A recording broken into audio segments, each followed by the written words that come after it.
on the mindset side, find a book that can help you, or find something to read. I think that can really help you with that mindset shift.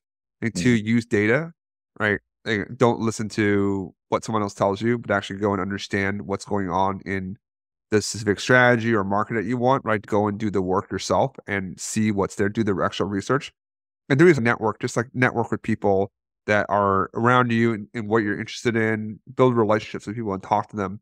The best information I've gotten is just like talking to people and seeing like what they're doing. This is the Fit Investor Podcast, where we talk about how to live a more holistic life of being fit, not only financially, but physically and faithfully. We'll be joined by experts in all these areas to share their experiences and actionable and practical tips so that you can be a fit investor too. So now let's join our hosts, Cale Delaney and Brenna Carls. Welcome, ladies and gentlemen, to another episode of the Fit Investor. I'm your host, Cale Delaney, and our co-host, Brenna. She is unfortunately under the weather, so she will not be joining us today. But our special guest is Mr. Michael Chang. And Michael is the host of the STR Like the Best podcast, a podcast focused on short-term rentals investing, where he speaks with top operators and investors.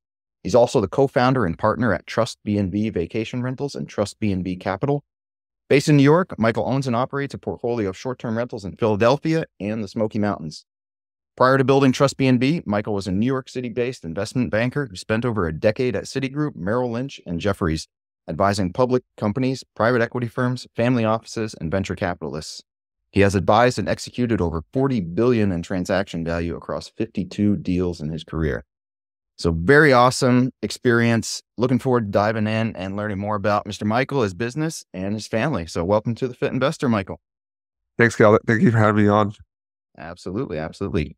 I'm glad we get to connect. And of course, we just touched on your bio real quick there, and you got a lot of varied background. But let's dive in really from the genesis of you getting into the real estate and the short-term rentals. So I know you had this long career in the investment banking, which sounds like it was probably a pretty good career. So what was the impetus for getting out of that and starting with the short-term rentals? Yeah, I had a great career in finance, but for me, I always wanted to start a business, and I was really excited about, maybe reframe this. Learning about real estate was really work for my wife. My then girlfriend, now wife, she was always about wanting to invest in real estate. And I was working long hours and I didn't have time to think about how to invest my money. I was just investing in the stock market. Mm-hmm. And she really brought that to life to me, was like, hey, there's the power of real estate investing, the power of compounding, depreciation benefits. I was like, okay, well, this is interesting. Why don't we look into it? And then she helped develop the Airbnb strategy and how to buy properties. For me, it was just working these long hours. I did not want to continue to do this for the rest of my life.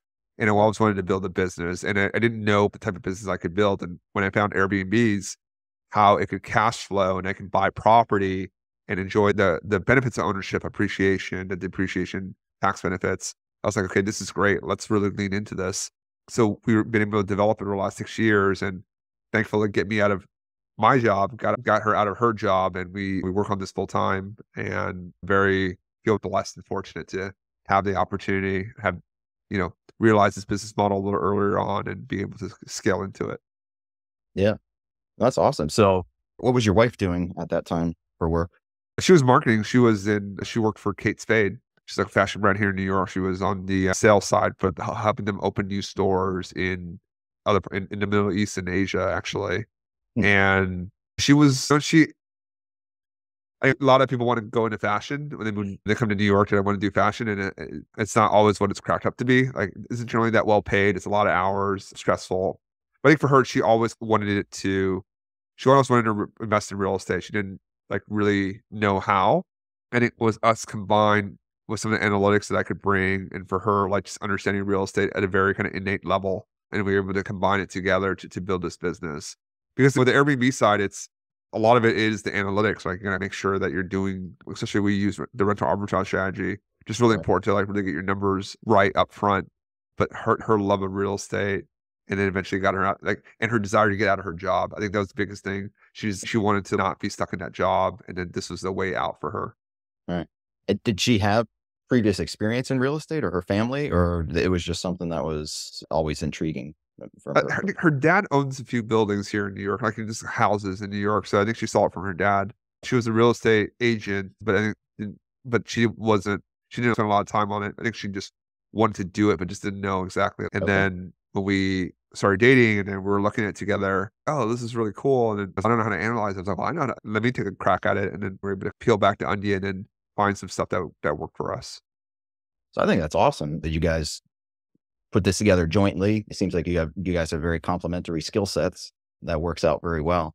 And so did you guys start this path when you were still or prior to being married still, or okay? Yeah, we launched it. I think we were already engaged. We were already engaged though. We were dating for 2 years. We got engaged after 2 years. And then I think we really leaned into it during the engagement that year before the wedding.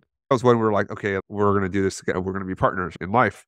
And she saw how much I was working and just, I was successful, but from a monetary basis, but I think it was more of, this wasn't a life that I wanted and it wasn't a life that we wanted together. So we're like, I can't just quit my job now. We both can't quit. Like we needed a plan. Like, how do we actually get there? And then just, okay, real estate. Okay, what about real estate? And just decomposing that into, oh, Airbnb, this is new. You remember, this was like mid 2016, right? Airbnb was not what it was today. It was still just like oddity that most people were like, oh, you let people in your house? That's weird. It's like, it was like Ubers back then, right? Oh, you get in a car with someone. Now it's just accepted. Oh yeah, why wouldn't you do that? It's no big deal. But that was an opportunity. The math worked and certain things we liked about it. We started with one in New York City. We launched it December 2016. And after a couple of months operating, I was like, wow, this thing really cashed. Just the numbers were like, the rent was $2,500. We put probably like $8K into it. IKEA, Target, that kind of stuff. And then it was low season in New York during that time, but by like March, it was doing like 10K a month of revenue. Oh, wow. And so we were cash flowing $5,000. I was like, okay, this is ridiculous. I can build a business where I get my money out in 2 months and it cash flows like this. Like, we need 100 of these. I just need 10 of these and get on my job. So that was the impetus for us to, okay, let's do this. Interesting. So let's dissect that a little bit if we can, because I think that point is the point where I think most people get stuck. Maybe they have that same pain point of they're in a job that they don't like or that they want to get out of. But then, okay, maybe they think of real estate, but then they don't know what to do or what kind of real estate, or they get to that point where it's do or die, right? You got to pull the trigger or you got to keep doing what you've been doing, right? And just deal with it. And most people just go back to what they've been doing because it's too scary to take that last hurdle, that last leap of faith and really go for it. So if you can dissect that a little bit of what was your plan? Did you set a specific timeline that, okay, in X years, I want to reach X income so that I can leave my job, but until then, I'm going to keep working? Or did you say, okay, it's real estate, but I'm going to look at this type of asset class. No, that's not going to work with my goal. And okay, let's look at this one. Like, how did that progress? Yeah, that's a great question. And it reminds me, when you were saying it, people run away from pain versus running towards pleasure kind of thing, right? And then, the pain, it was like painful enough for me to be like, I really wanted to, like, we wanted to find something that would work. So the math was, I mean, I was making good money and her marketing job didn't pay as well as mine. So it just made sense for her to leave first. And once she quit 6 months after that first unit, and her last day was like, I was joking, I retired her after getting married, but she ended up working at 10 times harder. But yeah, she quit once we had 3 units because, it was like 12K. Obviously, it all normalizes, but it was like, we're doing over 10K a month, and it was like more than enough to replace her income. And it was like, it makes just double that. We need to double down on this. So she quit 6 months in. I think for me, it was, I wanted to see, obviously leaving like an investment banking job where I'd gone and got my MBA and I had spent a lot of time like getting into this industry that's like tough to get into. I really wanted to make sure that it worked out. So I didn't like fully leave until 2018 to focus on it. And for me, it was more like, did I see real long-term potential as a business here? I think I forget the exact unit count, but we were making enough money where it was like replacing our income. And at the time we didn't have kids either. We could get by without, if we just kind of cut our expenses a little bit, we would have been just fine and had enough savings. But for me, it was more like, was this really possible to scale in a way that like really made sense? And what Airbnb it really was, because it had that kind of the technology component where you didn't have to be there, you could operate it remotely, and it could scale, right? It could really scale because there's so much demand for this type of product. So once I got comfortable that we could actually do this and the market opportunity, that's when I eventually left. But we were already past where my W-2 was at that point as well. And more so, we saw a real, I guess more was like, we saw a real opportunity to like really lean in on it versus like how much money it was making. It was like just such a big opportunity set. It just made more sense to like, okay, these opportunities don't come across like all the time in life. We find one of those things, you really got to dive in. So we did that. Yeah. Nice. Number one, I want people to hear that again. After the first 3 arbitrage units, you were already making about 10K or so a month in cash flow. And that was after 6 months from getting started? Yeah. New York City back then was like, it's like a gold mine. I still think there's those same opportunities out there, even in today's market. So I want people to hear that, because it was similar for me in that it was about a 6 to 9 month period from getting started with short-term rentals that I had replaced my income as well. But a lot of people maybe don't believe that, or they don't see that can happen that quickly. And then there's the people who say, oh, maybe you just got lucky at the right time or that type of thing. But I can guarantee that you and your wife were busting your butts that 6 months and taking some risks to do that. Yeah, no, we worked really hard. And I think that's really something, and I think everyone has their own individual journey there. Those thoughts crept in our mind too. We saw the people ahead of us when we started in 2016. We're like, did we miss the boat here? So we saw the people with 50, 100 units like in New York, or others like that had started way before us too, that started in like 2014. And we thought, we're like, oh, did we miss the bus here? I think what really gave us comfort that we weren't too late was just like, I need to take a step back and be like, okay, real estate is going to appreciate. It's been around for a very long time. You ultimately want to own real estate, and then how do we actually do that? And then does Airbnb as a strategy work? Do people want to stay in Airbnbs more? And I still think today in 2024, it's still the same thing. Like if you look at the data too, like there's still, Airbnb continues to grow, like the nights book continues to grow. Like people want this type of accommodation. People don't want to stay in hotels or crappy B&Bs. They want to stay in a well-designed place. And it's our job as the entrepreneurs to do that. I think there is that mindset shift that needs to happen, right? Because think about it this way, right? If no one was successful before, you would also be like, oh, there's no data here. How do I know people can be successful? So then why would I be the first one? And then conversely, it's, oh, wow, look at all these people. It's like, look at how successful Kale is. Like, I'm too late. So you're never going to start, right? It's like, either too early or too late. When are you going to be like in between? So you have to like just take action. If you believe in it, and just take action, because you can always find a way to talk yourself out of it. It's the easiest thing to do. There's a million reasons not to do something. You can always find a reason not to do something. Right. Yeah, absolutely. And the other thing I want to point out is that you said you started in 2016, so 8 years ago. So you were in your mid 30s at that point, right? I was 36. Yeah. Okay. I even talk to people now who are in their late 20s or maybe their early 30s and thinking that they're too old to get started in this. And I'm just like, my goodness, like it's like the perfect time for you to get started. It's going to be so much easier. You don't have the responsibilities of being later in life once you have a family and kids and all this type of stuff. Get started soon. Started now. The time to fail is when you're younger, because the floor is pretty high for you, right? Like I think most people think, oh my God, if this doesn't work out, what do I do? You can always go get a job.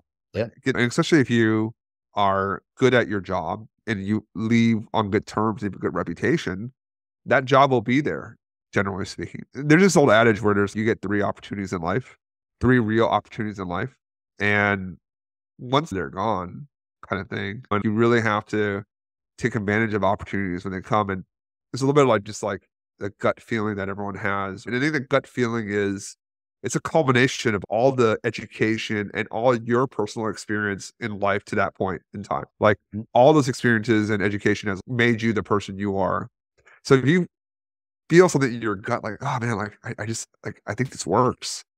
Um, like really learn to believe in yourself too. Believe in that feeling, right? Because it didn't come out of thin air. It came because of like how you develop as a person. And that unique opportunity is unique to you. That New York City opportunity was unique to us because we lived there and we had a certain set of experiences that allowed us to capture that opportunity.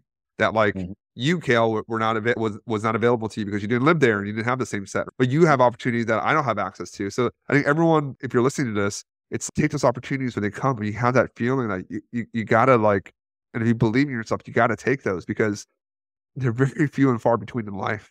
Those don't come every day. And once they're gone, and the last thing you want to do is just regret of like never taking a swing, right?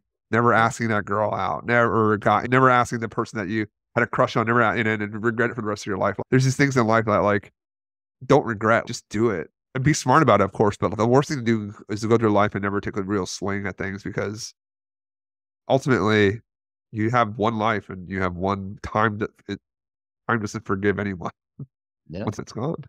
Yeah. And I think there's a saying that says luck equals opportunity plus preparation. Yeah. When people say, oh, yeah, you were just lucky. No. Okay. You were prepared.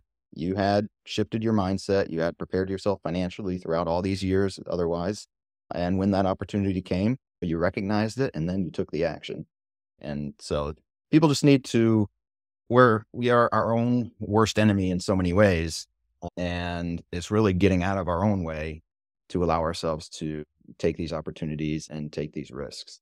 We are so our worst enemies. That's why the mindset shift is always like the important part in the beginning. Just that what we're talking about, right? You're either too early or too late. You're always too early, you're always too late, then you never do anything. So yeah, that's that mindset shift. Yeah. Was there something instrumental that you can think of that kind of spurred that mindset shift for you? Or was it just a progression as you started seeing that, hey, the data shows that this is actually profitable? I think it was actually reading books that like I would normally have read as I started this journey. Rich Dad Poor Dad, which I had actually never read. And obviously there's some stuff in there. I don't fully agree with that book, but there's the mindset shift on like assets giving you cash flow was like really, that was like, oh, cool. Yeah, I definitely should be doing that. That was a good book. Thinking Big. Like there were like 3 or 4 books that I read. And I was like, oh, okay, like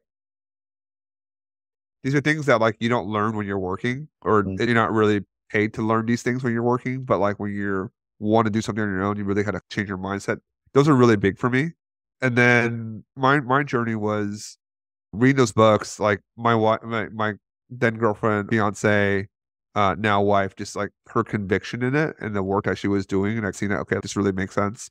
And I respected her as a person. I know she's really smart, and if she has a high conviction on something, I know there's something there. So there was that. There's also just my personal journey on getting older and like wanting to spend time like my kids and not just like seeing the people ahead of me at work and they're always traveling. They've made a lot of money, but they didn't have the best relationship with their partners or their kids. And I just didn't want that for myself. And I was like, okay, like where's an off ramp for me here? So that for me, that was like changing my mindset by reading. Like Bigger Pockets was big. And like just like reading that and understanding I wasn't alone. Social media wasn't as big back then. So Bigger Pockets was big. And just having a partner in my life that really believed in it and believed that we could do something together, that really helped. Those were kind of the 3 pillars for me. Yeah. And I want to explore the partnership and relationship with your wife, but I just want to, before I jump into that, I want to just reiterate one thing that you had mentioned a little bit earlier on is that when you were working as the investment banking career, you said you were working all these long hours and you were so busy we're too busy to think of investing anywhere else than just in the stock market. And that's probably one of my biggest criticisms against the W-2 or employee world is that whether it's intended or not, it usually uses up all of your energy so that you can't think of yourself. And that's where people get stuck in that cycle of thinking, this is all I can do. I don't I so agree with you. Yeah. And it happened with me. I was in that trap for 15 years before I made the leap. And I remember whenever that pain point like got almost enough to make me say, I got to figure something else out, then like a promotion or a raise would come along to settle it down just enough again to say, yeah, I guess I can deal with it. And then it crept up again and again. And then same thing. And just that cycle kept going on. And yeah, it was just too busy to think of anything else but that job. And it wasn't until, like you said, that mindset shift that finally came about where I said, okay, you know what? The job is going to go on the back burner. Now I'm going to focus on me and figure this out. Kale comes first. Right? Yeah, no, I think that's, the jobs are designed to do that. Like the job first, right? You're like, oh, we're a family here and all these things to like get you to put yourself second. And I think that's the one, like you come first, right? A company will have all the layoffs right now. Like they will fire you. You really are a line item there. No matter what they tell you, you're a line. You really have no control over your life because they can fire you at any time. And what you think is, oh, I'm such a stable job and everything. And then one day they come to you and say, hey, sorry, your job's going elsewhere, or we had a workforce reduction or organization realignment, whatever term that they want to use. It just means that you're not having a job. Your entire future is predicated on the job a source of income that you actually have zero control over. Yeah. You think you have control over it, but you actually don't because someone else has that decides your bonus, your promotion, all that stuff, right?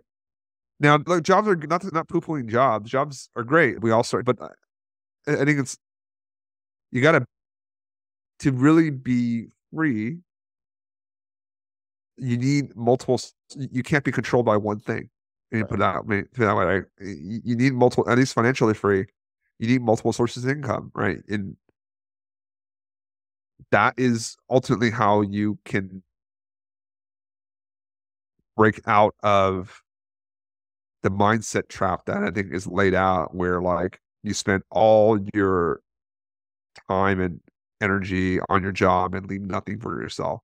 Because in the end, like you got to start thinking for yourself. Because the last thing you want to do is be like 40, 45 and get laid off and have like kids that are like 8, 9 years old. And you're just sucking away your entire retirement savings. And then, all you work so hard and you're at like 55, you don't really have much savings. And you're just like, what do I do? That was always a fear. Like I was maybe unfounded fear for me, but I was like, man, I never want to be in that position where like I'm older and it's hard to get rehired at that point too. And then you're just stuck. Then you're really just stuck then. Especially you're like high wage earner too. You have a life that you constructed too. You can't just rip out, like if your kid's in private school, you're going to rip them out of school. You're like, okay, well, then I got to figure this out. And what that usually means is going to debt or like just like stripping away your retirement savings. And I did not want that. And stock market's so volatile, like the real estate, it grows over time and there's cash flow, there's tax benefits. Just made so much more sense. Once I learned more about it, I was like, this just makes so much more sense to like understand this at the minimum. And once I do put capital, like time and money into this, because ultimately this is the real way. Busting your hump for 40 years for a job, right, that can be stripped out from you at any time is not the way. At least that's how I think about the world. Right. Yeah. Yeah, absolutely. And there's nothing to say you can't work a job and invest or be an entrepreneur. That's why I tell people, if you have a job that you enjoy and it brings you fulfillment and pleasure, then by all means, keep doing it. That doesn't mean that's all you need to do. You can start a business on the side. You can still invest in real estate. You can still build financial freedom on the side. So that job now is kept of your choice because you enjoy it, not because you have to, because you need to pay the bill. Exactly. Right? Just because you have a job that you like doesn't mean you should not source financial freedom still, because it does give you those options and that freedom that, God forbid, if something does happen to it, or you just decide that, hey, I don't have the passion for this anymore. Now you have options. Yeah, you do. Hitting rock bottom and then trying to start your life over. Right? Yeah. The best time to start is when you have a job, you have income coming in, it gives you more freedom. And I think that's where educate yourself, right? Like actually educate yourself versus just taking what other people are saying. And I think anyone listening to this is doing that right now. Whether it's Airbnb or something else, right? There's advantages and disadvantages to Airbnb. Like really understand that, right? What are the strategies within Airbnb? Do you co-host? Do you rental arbitrage, right? Where you rent and then re-rent an apartment, right? It's a little more risk there, but it's more return. Or do you buy a property? Like how did all those work? Like really educate yourself. Because what works for me is not going to work for Kale. What works for Kale is not going to work for me, right? Everyone's different in their own unique situation. So I think educating yourself and finding that is like really the first step after you shift your mindset a little bit. Because there's the opportunities. I agree. It's definitely still there. There's probably more of that now because Airbnb is much more accepted. Right. Depending on where you live, like your personal situation, how much time you can commit and capital you commit to this. I'm sure there's a way for folks to figure out something that could work for them. And you owe it to yourself to figure out something, especially if you're like not loving your job or you feel at risk. Just figure something else out and take action. Don't just keep doing, just don't just. The one thing that annoys me too is like when people they're like, oh, I've been researching this for 4 years. Okay, what have you done? Oh, I'm gonna get my property this year. Okay. Right. Yep. Like it's always like later this year, or it's always, oh yeah, in 3 months I'm gonna get it. So that's one day I'll do it. One day, yeah, one day. And then you look back 4 years, like, oh, I should have bought this. That's probably too late now. So exactly. Yeah, but we all get caught up in that. Shoot, I've done that so many times in my life with things too. But yeah, at the end of the day, eventually you got to take that leap of faith and you got to pull the trigger. And that's the move forward. So what was it about because most of your portfolio is, correct me if I'm wrong, is the rental arbitrage, right? That's your main business plan? It's really a combination. So we have 31 properties that we have in our portfolio. 25 of them are in Philadelphia, where we utilize the rental arbitrage strategy. So we rent apartments on long-term leases, and then we decorate it and we re-rent it. That works really well for cash flow. Right. And then we take the profits and then we buy property. So we own 6 in the Smoky Mountains in Tennessee. So those Airbnbs we own, and we're able still to cash flow from those really well, but also now we own them, we get the appreciation and we get the depreciation benefits that allow us to offset our taxable income that we're making from the arbitrage unit. So they all kind of work together because I want the tax benefits from owning to shield my tax liability from the arbitrage. So I keep more of the money so I can go and continue to buy more properties and reinvest. So that's our strategy. They all it works together as a system. Right. No, excellent. What was it about the arbitrage that drew you to get started with that technique or that strategy? And then when we first started, it was easier than buying. We didn't really know. We hadn't bought an Airbnb, so we didn't know. We didn't know long being able to manage out of state too. So it was just, for us, it was a stepping stone. So $10,000, $8,000 to start. Now it's probably like $10,000 to start. So it was a relatively inexpensive way to get started, and there was more analysis involved in there. So that was where like my strong point. So I can go, okay, I can analyze this. Okay, I think this will make this much. It'll cost me this much. I can put the numbers together. But what makes rental arbitrage really nice is you get started with a lower amount of capital, and you can do it anywhere. You can, if you find an apartment or a house that's cheaper to rent, and then you go on AirDNA and you can, okay, this makes this much. This costs this much to rent. Like you can do that anywhere. So that's why I really like the strategy, because it's easier to get started versus buying something. I think that's a big hill for a lot of people to climb, especially if they haven't bought property for like, hey, the biggest investment in your life is something you've never done before. It's hard to have people do that. But that's for me. A lot of people want to own. They're like, they only believe real estate investing is owning. And I understand that as well. So again, it comes to what your personal constraints are, how much you can invest, and your comfort level with investing. Right. Yeah, I think your goals as well. And that's what I always tell people is, if you're looking to get into real estate investing, number one, set yourself some clear goals. And then from there, backtrack into what real estate asset or strategy is going to best align and meet with your goals. Because that's one of the other things that I think people get stuck at is like the shiny object syndrome. And there's so many ways to invest in real estate. There really is. Say, okay, I'm going to invest in real estate. Okay, what kind? Okay, short-term rentals. Okay. Oh, okay. So it can be overwhelming, right? And so that's why I always tell people, just backtrack into it. Find the asset class or the strategy that best aligns with your goals, because it might not be rental arbitrage. It might not be short-term rentals. Might not be residential or long-term rentals, right? Maybe it's directly in the commercial space. Who knows? Find what aligns with your goals and your abilities and go with that, because there's a way for everybody, right? That's real estate. There's a way for everybody.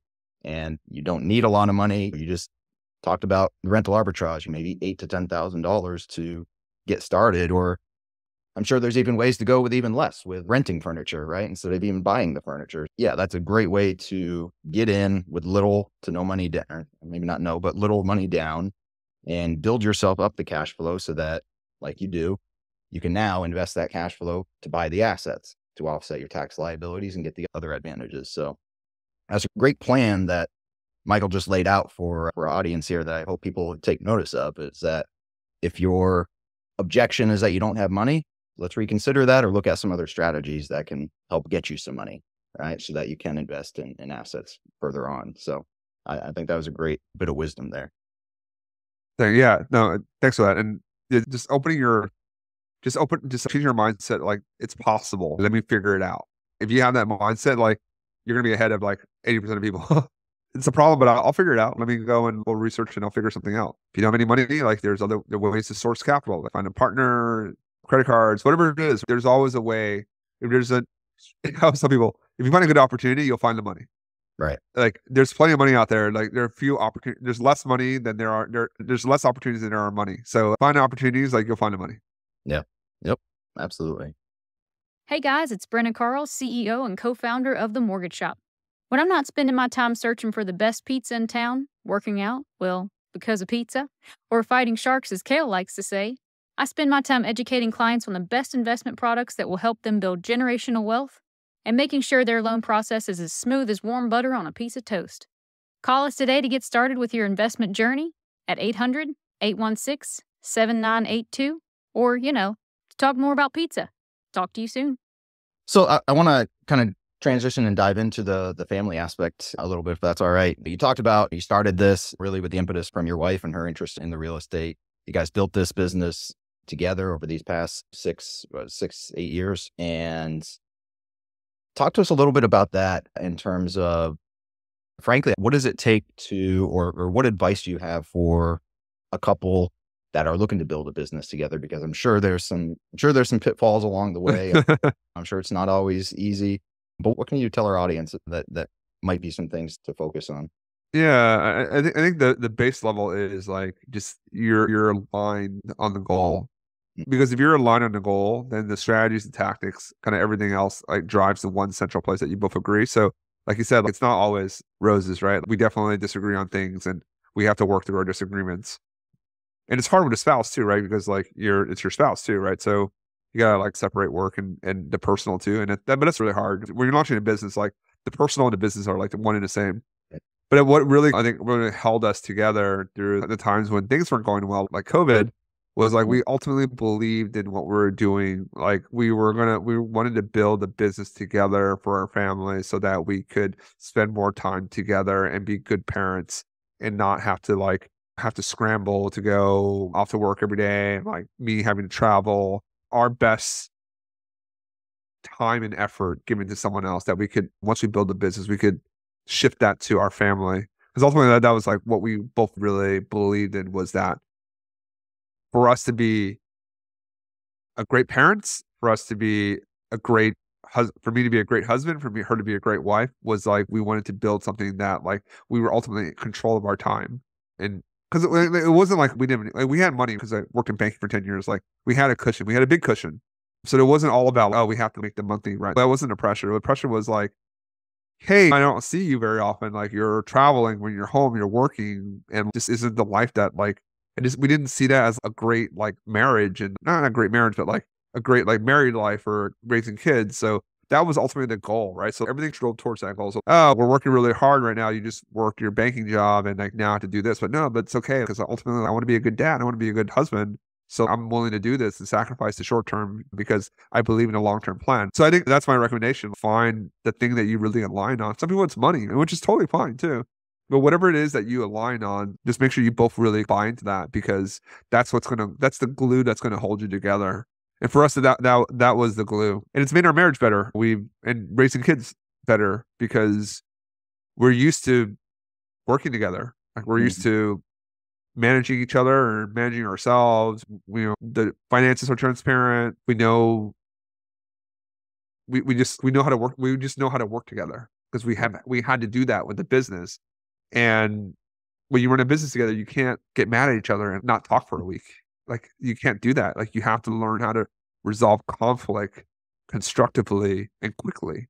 And I think that's really good in a marriage. And especially when we're raising kids, because learning how to work together and learning, like, resolving disputes quickly just makes your marriage a lot stronger and makes you better fathers and mothers and husbands and wives. So that was like something that we didn't know in the beginning. That's now that we have young kids, like, oh, I'm really glad that we built these muscles early on. Like we got the reps of these muscles early on so that now that we need to use them for a different purpose, I'm glad we were able to, we kind of had the muscle memory from building a business, because raising kids is not too dissimilar to starting a business together. Yeah. Yeah. No, it's excellent. And like because the conflict resolution is going to be key, right? Whether, like you said, whether it's in the business or the personal life, and separating the business from the personal life. So like now that you've been in this for a little bit, what kind of advice or what strategies do you guys have, if there is anything like concrete, for making sure that you can resolve those conflicts quickly and effectively? Or how do you separate that business and personal side? Yeah, well, that's a great question. I think I would say, don't let disputes from work go home. I think that's one big thing. If you disagree with something at work, or if you're proven right, oh, I was right about this, and then you're like, okay, well, now I'm right about this at home, right? Those don't really translate. So I think trying to divide those two is important.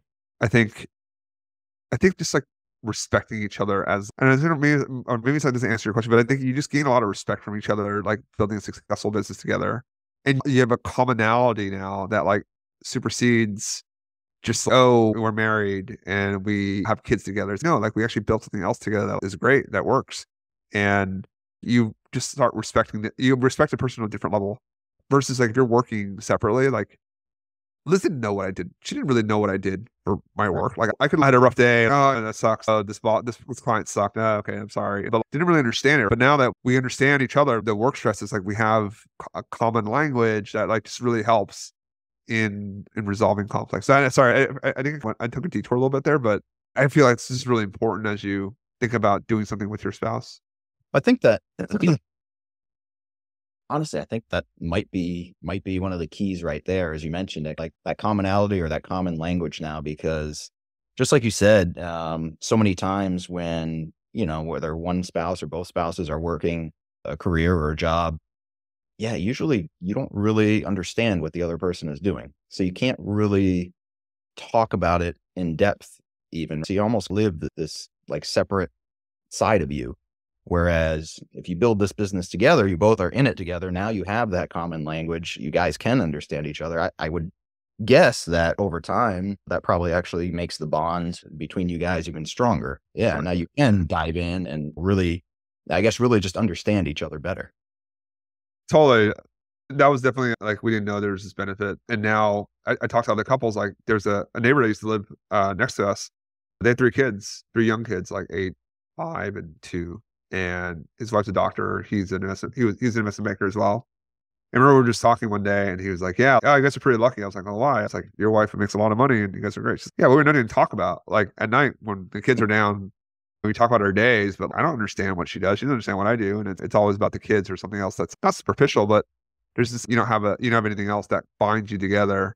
And yeah, she was like, "Oh, you're actually really lucky with Liz. You guys like have something that you guys can talk about, because I wish I had that with my spouse." So I don't like, I hadn't really even thought about that until he pointed it out. I was like, yeah, oh, it's true. And it's really true, actually, because it's really, maybe you have a hobby that you work, maybe you and your spouse, you work out together, and that's like a common thing. But most people don't have that. And you're so busy with work and kids. Like it's hard to, because a common hobby, you have to both do it at the same time too. And when you have kids, it's impossible. One person has to take care of the kids while one person goes and has a little break for themselves. So like, how do you, like, it's hard to go work out together. It's always to watch the kids. I don't know. They'll be fine. Yeah, absolutely. Speaking of kids, now having kids, has that changed the dynamic or dynamic of things at all? Or just has that changed your mindset on things? Just very tired. Yeah, I think you definitely have a lot less time on your hands for sure. But I think when you have kids, you're thinking about how to pass what you've learned and what you have to your kids. And it's all about the kids then.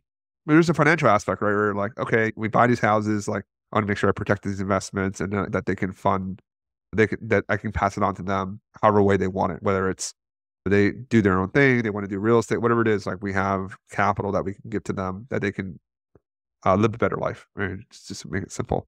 But also, you really think about how you teach your kids. That's what you really like. When you're working, it's a very different way of teaching your kids versus when you're working for yourself and you spend a lot more time with them.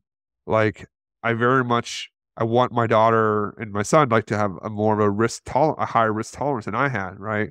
How to deal with people, right? How to build relationships, how to think bigger. There's just things that I don't think I would have really emphasized as much if I was working, when I would have less time or be on the phone with clients all the time. But two, I just know the value of this, right? As an example, when you're banking, you're paid to win every single negotiation. Like that, my job is to win negotiations. But when you're in business for yourself, you don't want to win every single one. You want to actually find situations where, okay, I win, we both win. That's the whole point of business. Like we both win, so we can both work together. Or it's okay for me to leave some meat on the bone for the other person. I don't have to take all of it because I want to build that relationship because we'll make more together. But you're not taught that way in business when you're working, because it's like, my goal is to get the most from my client. But when you work for yourself, it's no, okay, I'll leave 20% for that person. It's fine. I'll take a little less here, but we'll work together, and we'll find other opportunities where I'll make more money together. And that mindset, I teach her, I want her to learn that, because that's going to serve her a lot better in life than what I would have taught her before. So that's just an example. But I think those are the lessons that I want to impart on her. And last, I just have more time with her.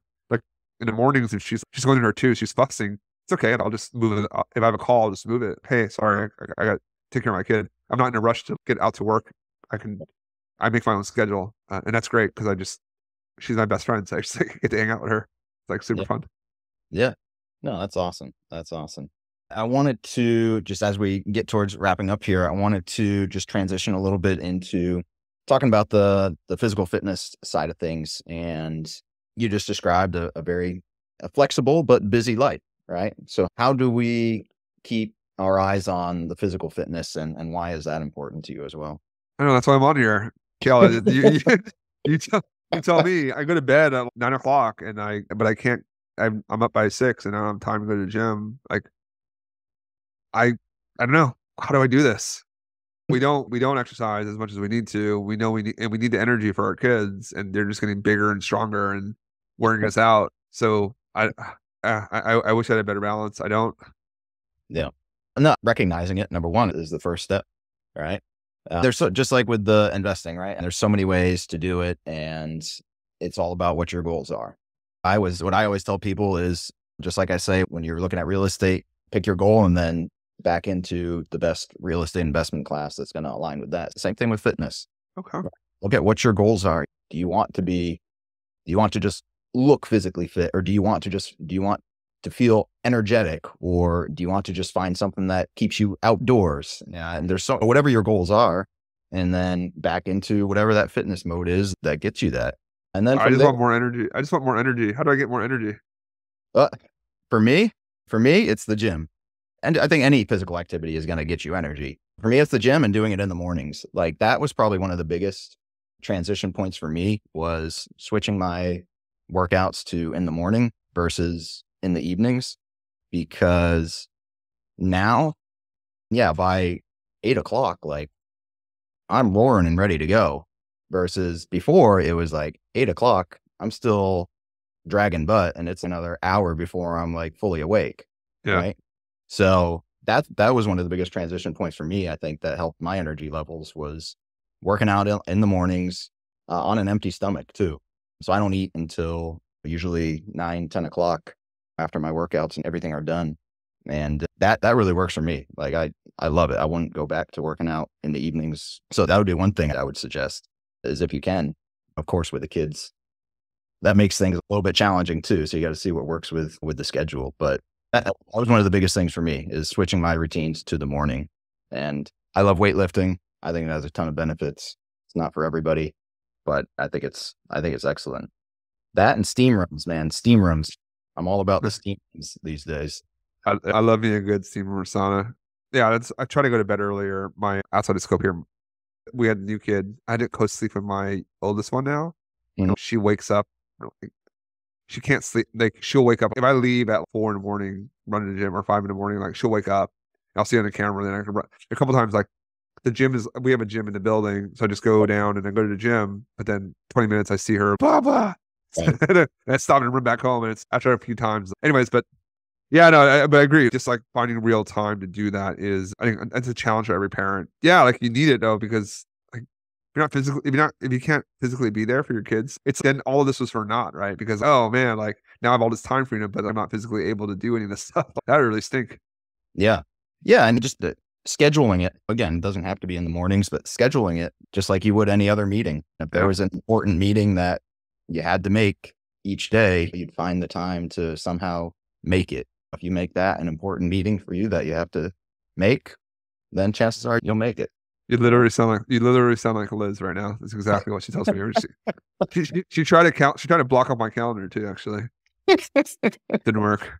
Well, there we go. I like her already.